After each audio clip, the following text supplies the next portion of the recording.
की हिम्मत थोड़ी सी कमजोर पड़ने लग जाती है। ये वही पड़ाव था। ये यात्रा को 1 महीने के लगभग का समय हो गया। आज 15 अगस्त साथियों का ये आग्रह था कि मैं भी आपके बीच में आऊं और जिन सज्जन का ये है वो मेरा उनसे आग्रह कि इसको अपने कब्जे में कर लें। समय खराब है। उत्तर प्रदेश में ऐसी सरकार है कि कहां चोरी हो जाए, कहां लूट हो जाए, ये भी नहीं पता है। कभी कोई आपका यही चुरा ले जाए, इसका भी नहीं पता रहेगा। बाद में आप रोते फिरोगे। आज ऐसी सरकार उत्तर प्रदेश में है कि आदमी के आदमी चोरी हो जा रहे हैं। ये तो फिर भी ड्रोन है, ठीक है। इसलिए मैंने उनकी भलाई के लिए उन सज्जन को ये बात बताई कि आज तो आम आदमी नहीं, मेरे जैसे व्यक्ति पे भी सरेआम गोली चला के उसकी हत्या करने का प्रयास किया जाता है। घर से निकला हुआ कोई भी शख्स सुरक्षित वापस आ जाएगा, इस बात की गारंटी आज उत्तर प्रदेश में नहीं। ऐसा माहौल जहां मुख्यमंत्री जी बड़े बड़े दावे करते हैं कानून व्यवस्था के, वहीं इस देश के शोषित वर्गों में स्पेशली चाहे दलित हो, पिछड़े वर्ग के हों, मुसलमान हो, आदिवासी हो, जैन हो, सिख हो, बौद्ध हो, ईसाई हो, महिलाएं हो, किसान हो, मजदूर हो, आज उनके हक अधिकारों पर डाका पड़ रहा है। इस डाके को रोकने के लिए जहां उत्तर प्रदेश में सब लोग चुप हैं और अन्याय को होते हुए देख रहे हैं, वहीं भीम आर्मी आजाद समाज पार्टी और कुछ ऐसे संगठन, चाहे वो किसान संगठन हो या मजदूर संगठन हो, वो इस हक की आवाज को, अधिकारों की लड़ाई को मजबूत करने का काम कर रहे हैं। ऐसे में वो सभी साथी जो साइकिल यात्रा में शामिल हुए, मैं उनका दिल की गहराई से धन्यवाद देता हूं। मुझे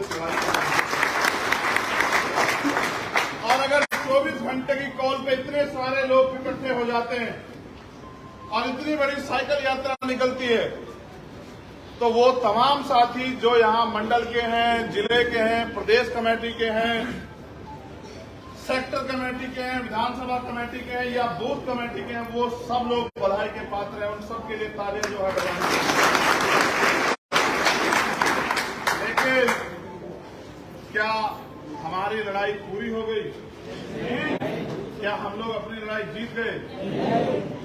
अभी तो लड़ाई शुरू भी नहीं हुई। हमें थोड़ी सी समझदारी दिखा के अपने काम को मजबूत करना। हमारे बीच हमारे बहुत सम्मानित जावेद भाई, हिजाब भाई, जावेद अख्तर जी, जो देहरादून से मेरे पुराने साथी, वो भी आगे, मैं उनसे भी आग्रह करूंगा कि वो भी यहाँ जाए।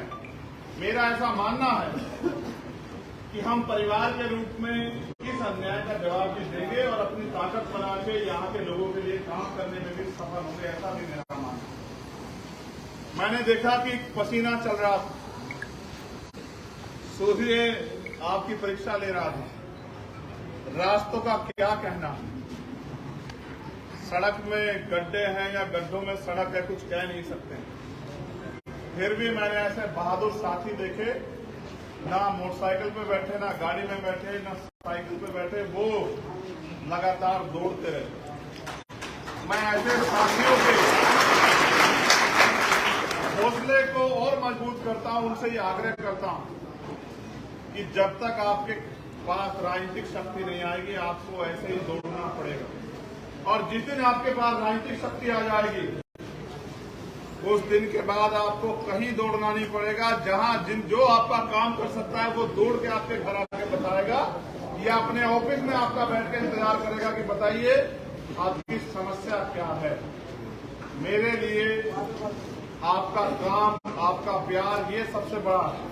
इस मंच पर जो उपस्थित साथी हैं, हमारे सीनियर साथी बोकाडिया जी, हमारे डॉक्टर बजपाल जी, हमारे सम्मानित जिलाध्यक्ष जी, हरिओम जी, प्रशांत सागर जी, रोहित सागर जी, भाई महक सिंह जी, भाई रजत जी, भाई साजिद जी, अमित कसाना जी, ओमपाल जी,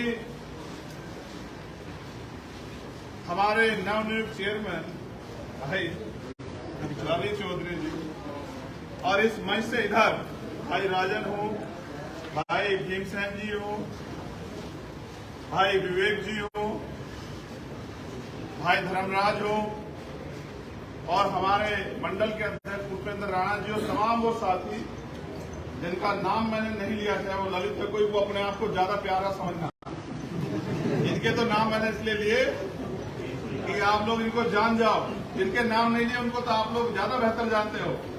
तो मैं सभी साथियों का धन्यवाद करता हूँ। गर्मी बहुत है, मैं आपसे जो भी कहना चाहता हूँ, हमारे किसान यूनियन के साथी बैठे हैं उनका भी बहुत बहुत धन्यवाद। लेकिन मैं उनको भी ये कहना चाहता हूँ कि हर सरकार के आगे आप दफ्तरों में फाइल लेके खड़े रहते हैं। सरकारें बदलती, आपकी समस्याएं नहीं बदलती। आपको अपनी समस्या का पूर्ण अगर हल चाहिए तो अब किसान बन के आगे के समय में वोट करना, ना जाति पे करना, ना धर्म पे करना, ना किसी और चीज पे करना, किसान बन के वोट करना, आपकी समस्याएं हल हो जाएगी, मेरा आपसे वादा।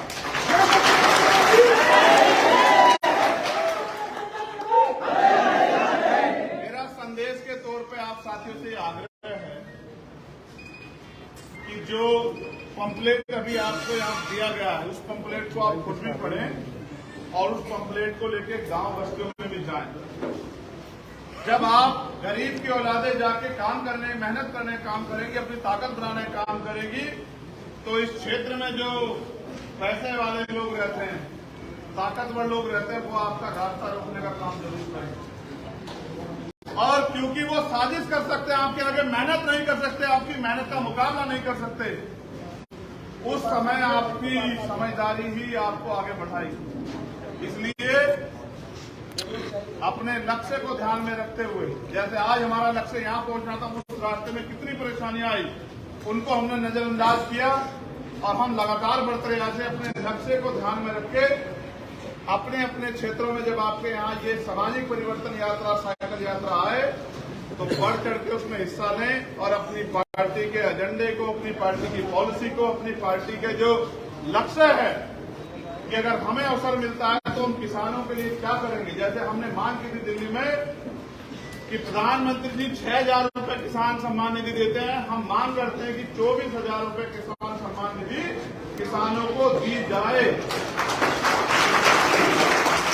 जैसे हमने ये मांग की कि इस देश में 52% पिछड़े वर्ग के लोग रहते हैं,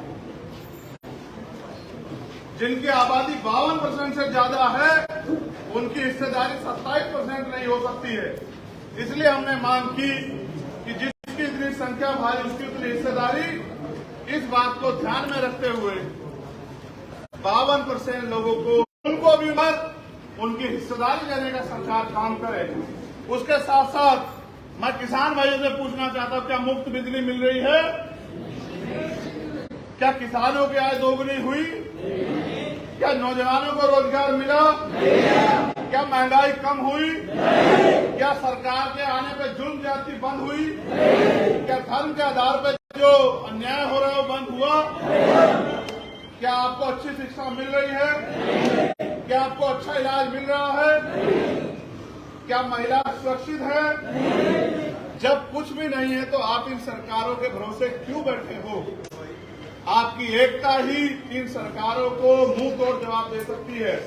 इसलिए मैं इस मंच के माध्यम से, जब हम जाति जोड़ो, समाज जोड़ो की बात कर रहे हैं, तो मैं आपसे कहना चाहता हूं कि जातियों का बंधन तोड़ के इस देश के कमजोर वर्ग के लोग आपको देख के एकजुट हों, तो सबसे पहले अपने क्षेत्र में दलित, पिछड़े, आदिवासी, जैन, सिख, बौद्ध, मुसलमान, ईसाई,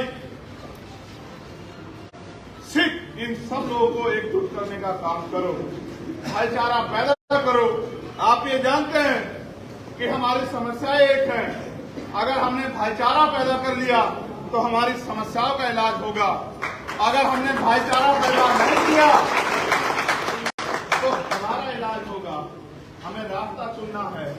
आज इस देश में सारे सरकारी उपक्रम खत्म हो रहे हैं। जैसे सरकारी उपक्रम खत्म हो जाएंगे, मैं अपने लोगों से पूछना चाहता हूं, जो दलित पिछड़े वर्ग के लोग हैं, आपके बच्चों को सरकारी दफ्तरों में कौन बैठने देगा? कहां पुलिस की भर्ती आएगी? कहां टीचर की भर्ती आएगी? कहां पटवारी की, सेक्रेटरी की भर्ती आएगी? कहां 4th क्लास, 2nd क्लास की भर्ती आएगी? कैसे आपके बच्चे डॉक्टर, इंजीनियर, IAS, IPS बनेंगे? कैसे आपके बच्चे प्रोफेसर बनेंगे? जाएंगे। और जब आपका व्यक्ति कुर्सी पर नहीं बैठा होगा, जैसे आपके हालात हैं, तो आपकी समस्या को कौन सुनेगा, आपके आंसू कौन पूछेगा, आपका दुख कौन दूर करेगा, आपकी लड़ाई कौन लड़ेगा, आपके आवाज कौन उठाएगा, इसकी जिम्मेदारी आपके पास है। आप अपनी समस्या को भी समझो और उसके समाधान को भी समझो। इस देश में बाबा साहब अम्बेडकर के द्वारा जो वोट का अधिकार दिया है, इससे ही आपकी जिंदगी में परिवर्तन होगा। इसके अलावा आप कुछ भी कर लो, किसी के पैर पकड़ लो, किसी के पैर छू लो, किसी की जय जयकार कर लो, जब तक राजनीतिक शक्ति आपके हाथ में नहीं आएगी, तब तक किसी गरीब का भला नहीं हो सकता इस प्रदेश में, ना ही देश में। ये बात आपको समझनी पड़ेगी। आपको 70 साल से ज्यादा लोकतंत्र आए हुए हैं। अगर आप मेहनत मजदूरी नहीं करोगे तो आपके घर में रोटी नहीं आएगी। सरकार झूठे वादे करती है, आपका पैसा लेती है, आपको लूटने का काम करती है, आवाज उठाने पे आपको डंडे से पीटने का काम करती है। चाहे वो बिजली विभाग के लोग हों, चाहे वो एजुकेशन विभाग के लोग हों, चाहे वो सफाई कर्मचारी हों, चाहे वो आशा बहनें हों, चाहे वो आंगनबाड़ी कार्यकर्ता हों, चाहे वो वकील हों, नौजवान हो, अगर अपने अधिकार के लिए कोई गया है तो सरकार ने उनकी बात सुनने के बजाय उनको पीटने का काम किया है। ऐसी निगम्य सरकार को आपको भी वोट की चोट से जवाब देके अपने हाथों को मजबूत करना है। आज हम तुम्हारे साथ हैं। ये बताओ, हम तुम्हारे साथ हैं। भाई मैं तो संघर्ष कर, मेरे संघर्ष में कभी नजर आती है तुम्हें? आप ये बताओ, ये धर्मेंद्र जी बहुत जोर जोर से कह रहे हैं कि भैया तुम संघर्ष करो। आप बताओ मैं कम संघर्ष कर रहा हूं? इससे ज्यादा कितना संघर्ष करूं? भाई मैं तो गोली लगने के बाद भी घर नहीं बैठा, और मुझे ये भी नहीं पता कि अगला एक हफ्ता मैं जीऊंगा नहीं जीऊंगा। मुझे तो इस बात का भी नहीं पता। जब मैं आपकी आवाज उठाता हूं तो जो लोग आपको गुलाम समझते हैं उनके मन में बड़ी पीड़ा होती है। हमारे यहाँ कहते हैं कि उनकी छाती पे सांप लौट जाता है। उनको ये लगता है जिनको हम डंडे से जिनकी खाल खींच रहे हैं। कल ये लोग हमारे सामने सम्मान का जीवन जिएंगे। इनको जीवन जीने के लिए कौन प्रेरित कर रहा है? इस आवाज को खत्म कर दो। इसलिए वो लोग मुझ पर गोली चलाते हैं। मैं उनकी सीबीआई इनकम टैक्स से नहीं डरता हूं, मैं उनके एनआईए की जांच से नहीं डरता हूं, मैं उनके झूठे मुकदमे और जेल से नहीं डरता हूं। इसलिए उनके पास आखिरी रास्ता आया है कि वो मेरा मुंह बंद कर दे, इसलिए मेरे ऊपर गोली चलाते हैं। मगर मैं ये जानता हूं कि जिसके इतने प्यार करने वाले भाई हों, जिसकी इतनी प्यार करने वाली बहनें हों, जिसके इतने प्यार करने वाले साथी हों, दुश्मन की कोई गोली उसका सीना नहीं। मैं तो एक बात जानता हूं कि जब जिस कुदरत ने मुझे जिंदगी दी है और जब तक जिस काम के लिए उसने मुझे पैदा किया, जब तक वो पूरा नहीं होता, आप गोली छोड़ो, मेरे सीने पे बम भी मार देना, वो बम भी डिफ्यूज हो जाएगा। ना तो चंद्रशेखर आजाद कभी डरा, ना कभी डरेगा, और ना ही डर के जिएगा। अगर आप ये सोचो कि इस राजतंत्र में, ये राजतंत्र इसलिए कह रहा हूं जबकि लोकतंत्र है, कि यहाँ पैसे वाले लोग ही राजनीति करते हैं, चुनाव लोग लड़ने के लिए करोड़ों रुपए की जरूरत है, वहां आपका जिनके पास पंखे भी पूरे ना हो, जिनके पास कुर्सियां भी पूरी ना हो, उनकी पार्टी कैसे आगे बढ़ेगी? ये जिम्मेदारी आपके कंधों पर है। एक तरफ पैसे वाले लोग हैं जो हमारे लोगों को खरीदने का काम करेंगे, हमारे लोगों को बाजार में जाके बताने का काम करेंगे कि वो बिकाऊ लोग हैं, और एक तरफ आप गरीब लोग हैं जो मेहनत कर रहे हैं। आपको ये तय करना है कि आपके एक एक वोट पहले नगीना का, फिर उत्तर प्रदेश का, और फिर आने वाले कुछ सालों में इस देश का भविष्य बदलने का काम करेगी। आपको इस बात का ध्यान रखना है। ये लड़ाई आपकी मेरी नहीं है, ये लड़ाई उन लोगों की है जो आने वाली पीढ़ियां इस उम्मीद में है कि हमारे लोग हमारे देश में हमारे लिए अधिकार छोड़कर जाएंगे। आज जिस तरह से भारतीय संविधान को खतरा है, आज जिस तरह से भारतीय संविधान के होते मजाक उड़ाया जा रहा है, इस समय आपकी आवाज की सबसे ज्यादा जरूरत है। मैं अपने अधिकारी कर्मचारियों का भी बहुत बहुत धन्यवाद देता हूं, उनका सहयोग हमें हमेशा मिलता रहता है। और कुछ ऐसे भी साथी हैं जो पर्दे के पीछे से हमारी बड़ी मदद करते हैं। मैं उन सब भाइयों का दिल की गहराई से धन्यवाद देता हूं जो इसी पंडाल में मौजूद है, और उनके नाम भी लोग नहीं जानते, लेकिन वो बहुत मेहनत करते हैं। मेरी लड़ाई बात एक है कि आप अपने पैरों पे खड़े हो जाओ, आप अपनी जिम्मेदारी, अपने अधिकार को समझ लो, और अपने अधिकार जो आपके अधिकार लोगों ने छीन रखे हैं उनको छीनने के लिए संघर्ष करो। और ये लोकतंत्र है, संघर्ष करने के लिए आपको कोई तलवार भाला नहीं उठाना है, कोई बंदूक नहीं चलानी है, अपने पक्ष में ईवीएम का बटन दबाना है। मुझसे लोग ये भी कह रहे हैं कि साहब आपके लोग आपके साथ रहेंगे लेकिन ईवीएम से हरा देंगे। तो मैंने उनसे ये कहा कि एक बार हमारे लोग तैयार हो जाए, इस ईवीएम का भी इलाज हम लोग जल्दी कर देंगे। आप लोग जरिए आपके वोट के अधिकार को लूटने का प्रयास किया जाएगा, उन सब चीजों का इलाज करने के लिए भीमार में आजाद समाज पार्टी है। मैं अपने सभी साथियों का, जिसमें प्रधान साथी